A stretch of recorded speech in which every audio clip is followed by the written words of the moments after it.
What is good, YouTube? It's your boy OG Nonboy back with another video, and in today's video I have a team featuring the new triple AXEL Gardevoir. So triple AXEL is able to boost the attack of the user, which makes the charms on Shadow Gardevoir even more devastating. So I'm going to be pairing it with Empoleon and running a classic double charm team with Gramble as a safe swap and Gardevoir as the closer. So let's see if it's worth the hype in these battles here. So first match we have Empoleon into Steelix. So this is a very positive lead for the Empoleon, and it does take 8 Dragon Tails to reach a potential Earthquake. So we know this is definitely not the Earthquake. It should just be a Breaking Swipe and opponent attempting a catch on a Lantern. And we're going to safe swap the Gramble here. And the thing that's a little bit tough about this is they're going to be able to reach multiple moves before we can even threaten a shield with one of our moves. So we're gonna have to go 2 shields down if we want to maintain switch alignment, but we kind of have to in this scenario just because we would be kind of screwed if we had the Gardevoir against the Steelix. So gonna be able to reach a close combat here, and this is why you want to generally run the Gramble as a safe swap or a counter swap, just because the close combat and the crunch are far more threatening to most things in the meta, especially things that counter fairies like steel types. So going to come back in with the Empoleon here, and they're going to have an Altaria in the back, and that is a GG's to my opponent. So next match we have another very positive lead in the Carbink. Carbink knowing Rock Slide and Moonblast, both of which are resisted by the Empoleon, and they're going to counter swap a Sableye here. So I'm going to bring in the Gramble, and we are able to tank a Foul Play and farm them down without giving up a shield. And opponent waiting out their switch timer and going to bring back in the Carbink, but the switch timer didn't come all the way back up, so they're going to be locked in here against the Empoleon, which allows me to get a move off before they're able to swap out. And they're going to tank the move and save both shields for their back Pokemon. So definitely going to let the Moonblast through, and it ends up being a Trevenant in the back. And even though the Trevenant does super effective damage with the Shadow Claws, the Shadow Charm damage is still super impressive and is able to farm them all the way down and take that match there. So next match we have Empoleon into Medicham. So we're going to swap in our Gramble here, and they're going to bring in a Jellicent. And unlike with the Lantern matchup, we are going to be able to reach 1 move before they're able to reach 2, which means we only have to go down 1 shield to maintain alignment here. So they either let this move through or shield it, get off one of their moves, and then I shield and then farm them down. So it'll either be 1 to 2 shields or 0 to 1.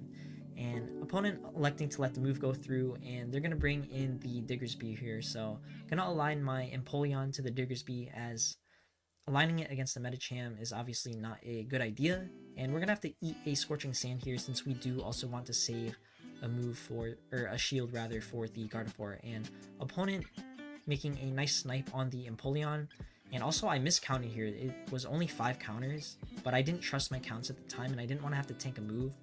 But now I'm going to have to tank a boosted Ice Punch, which is worst case scenario here, and kind of scared in that scenario, but we're able to farm down the Diggersby before they're able to reach a move. So next match we have Pelipper into Empoleon, and this is kind of a neutral-ish matchup. It seems like it would be good for the Empoleon just because the Drill Pecks are neutral, while we resist both the Weather Balls and the Hurricanes.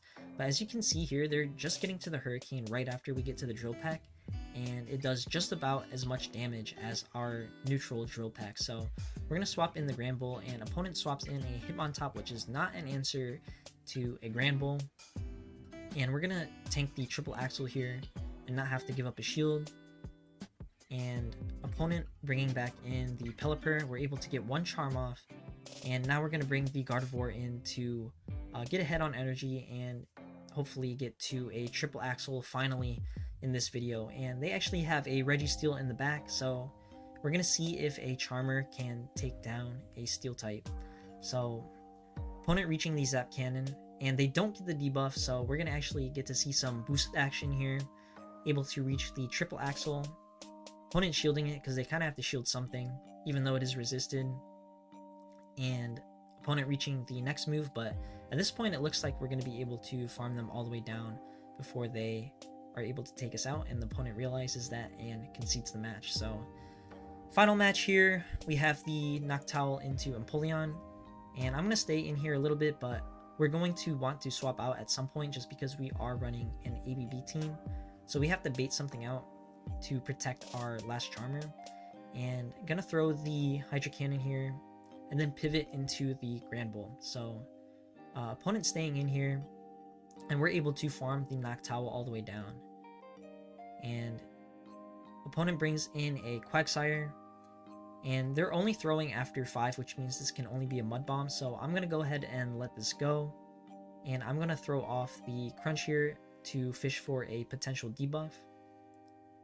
Opponent actually letting that go there, and we're able to farm them down. So in the back they have a Trevenant, and we kind of already saw how this played out last time. We're going to be able to charm them all the way down before they're able to farm us all the way down. So overall, Triple Axel probably a bit overhyped from what I've seen, just because, as you can see, we got to 2 Triple Axels and it was all done in one game, and we won 5 in this scenario. So it wasn't terribly necessary. It just seems like if you're gonna win a matchup with Gardevoir, you're gonna win it kind of hard, and you're not gonna be able to reach a Triple Axel before you end up doing that, especially if you don't use it as a safe swap and you use a Grand Bull like I recommend as a safe swap. So overall, not the biggest buff. Also, double charm rather is not really the best team. I know I just got a 5-0 in this set, but we had some pretty positive leads, and also I did go negative immediately after this set. I believe a 1-4, so it's pretty RPS and definitely not something you would want to use if you're looking to climb this season. So gonna be covering some more meta teams in the future, so look out for those. If you enjoyed the video, make sure you like, comment, and subscribe, and also submit your battles in the link in the description below, and I'll see you in the next one.